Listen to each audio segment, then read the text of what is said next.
narito na ngayon ang result. Basta't it's done scientifically acceptable to sa korte. Narito na po, ito yung sasagot sa inyong mga katanungan. At dito magsisimula ang inyong bagong buhay. Si CJ ba ay anak ni Mike kay Kathy? Palalaman natin. Before mo buksan yan, ulitin ko one more time.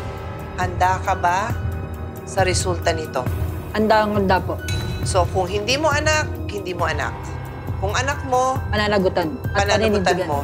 Before we proceed, I just want to read kay Mike at para marinig din ni Catherine, by law, dinidefine ng batas natin kung ano yung obligation ng parent. The family code is very clear. According to Article 220, ang obligation mo is to keep them in your company, kasama nyo, to support, to educate, to instruct them by right precepts and good examples. So, kailangan mabuhay ng tama. Tapos ito pa, to give them love and affection. Kailangan handa ka na nagbibigay siya ng love sa anak mo, hindi sa'yo. To give advice, companionship, and understanding. At marami pang iba. Nakasil pa talaga, confidential. Hindi mo mababasa dito na si Mike ang ama. Ang mababasa natin is yung probability. At sabi ng ating korte, kung may probability ng 99.9%, yun na yun. Tanggap ng korte na ayan ang ama. Pag binasa ko ng less than 99, edi mukhang hindi. Pwedeng i-prove pa ng ibang evidence na ikaw talaga. Pag 99.9 to, walang duda. Ikaw na talaga.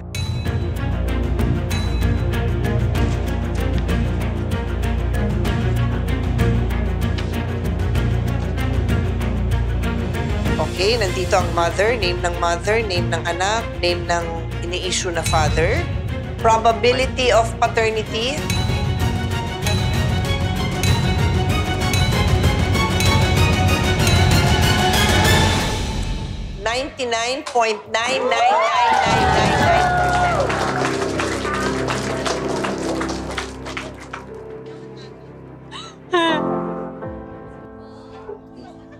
Mabigat na responsibilidad yan, kaya ako'y nagbibigay sa'yo ng suportang moral ngayon dahil nung buntis siya, hindi mo na paghandaan yung sarili mo na kakaanak ka. Ngayon, bigla-bigla, alam mo nang may anak ka. And believe ako sa'yo na sinabi mong paninindigan mo yan kung malaman mo anak mo yan.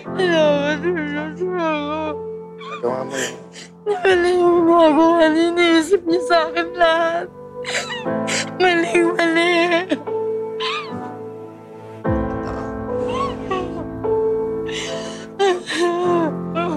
Alam kong parang tsunami na biglang gumanon sa'yo, di ba? Kasi nga, before you heard ate say na 8 months, pwede, and then yung delayed, parang imposible. So I know there's so much to take in sa inyong dalawa. But in the end, relationships is about not hurting people. So yung akin lang hingin, now that you know that you're the father, you have to mature very fast para hindi masaktan yung anak mo.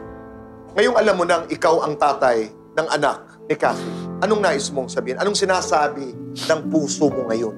Wala pa po, hindi ko pa maano eh. Hindi mo pa ma-process. Kathy, ikaw, anong nais mong sabihin, Kathy? Ngayon, nalaman niya katotohanan, hindi ako napahiya siya.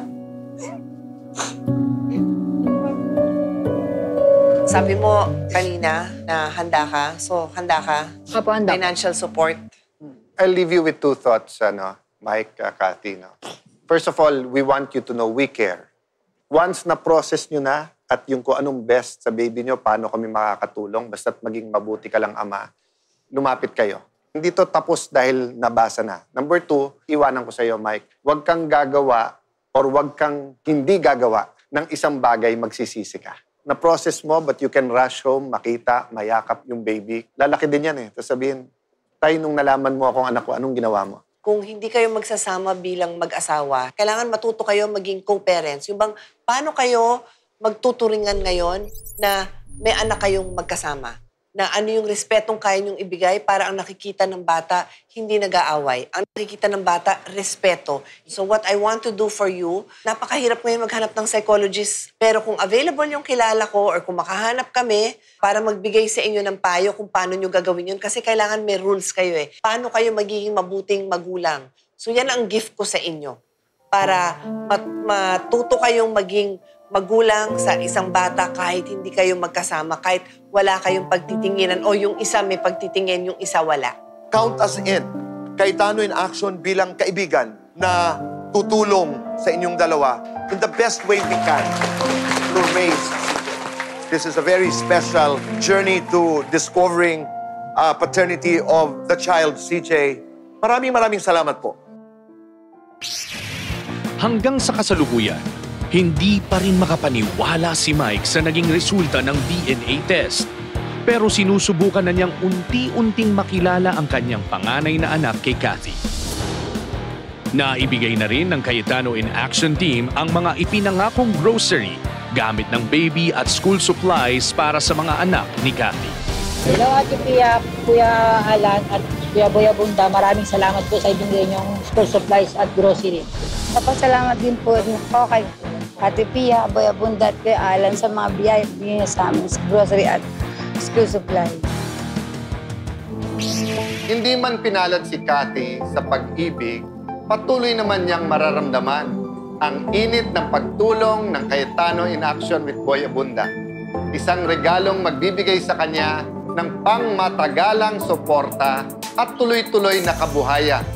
Ang matatanggap niya sa ating muling pagbisita sa kanya at sa kanyang mga anak.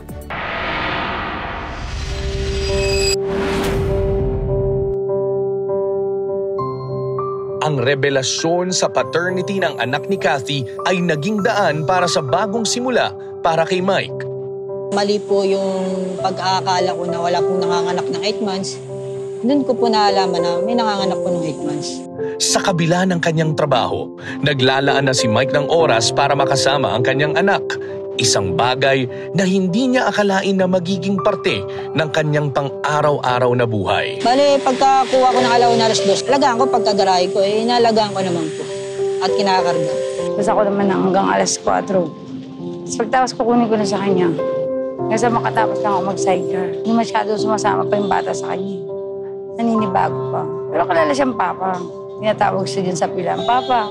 Masaya kasi inaalagaan ko, nakakarga ko. Bibigyan na ng laruan, tapos naano yun, cellphone, nood na lang tayo. Sinusuyo niya na, hindi kagaya dati na wala siyang pakailam. Si Kathy naman ay patuloy pa rin sa pagharap sa mga hamon ng pagiging isang ina. Ngayon ay may kasamang bagong pag-asa at suporta. Ang saya-saya mo, parang natanggal yung problema mo. Kahit pagod na pagod ka, makikita mo yung mag-ama, nagbabanding. Ang saya. Sabi lang ganun. Kung pwede lang sana araw-araw, ganun. Masaya naman po kasi kagaya niyan, may anak ako na gwapo, na-send po. Ang dating hidwaan, ngayon ay napalitan ng pagtutulungan. Malaki talaga yung pagbabago kasi talaga noon napakahirap. Kumikilos ka sa isang lugar lang tapos hindi kayo nagpapansinan, di ba? Like, iniisip sana naman dumating ang panahon na matanggap niya tong anak niya.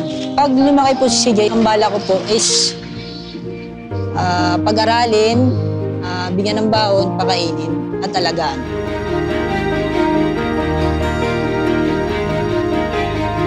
Sa tulong ni Kuya Alan, Ate Pia at Tito Boy, naibigay ang pedicab na hiling ni Mike para kay Kathy.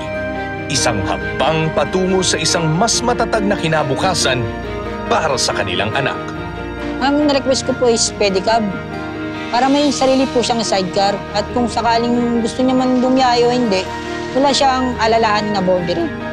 Once na sa kanya na yung sariling sidecar. Yung sidecar po sana is hindi naman po para sa akin, para dun po sa anak ko na para sa pangailangan ng anak ko. Sa gitna ng mga pagsubok, nahanap ni Kathy at Mike ang isang landas tungo sa pagpapabuti ng kanilang buhay. Hindi lamang para sa kanilang sarili, kundi lalo na para sa kanilang anak. Salamat din ako sa mga taong tumulong sa akin. Kina Ate Pia, tsaka si Kuya Bunda, si Kuya Cayetano, tumulong sa amin na maayos magkasundo yung mag-ama. Ang kwento nila ay paalala na sa kabila ng mga pagkakamali, may mga pagkakataon pa rin para sa pagbabago at pagpapatawad.